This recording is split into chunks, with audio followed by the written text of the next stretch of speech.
తెల్లవారే వెలుగు రేఖలా పచ్చ పచ్చ పచ్చి మట్టి బొమ్మలా అల్లి బిల్లి వెన్న పాల నురగలా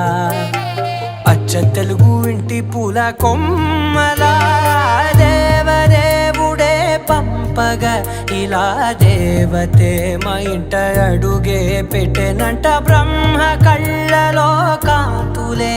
మా అమ్మలా మా కోసం మళ్ళీ లాలి పాడేనంట.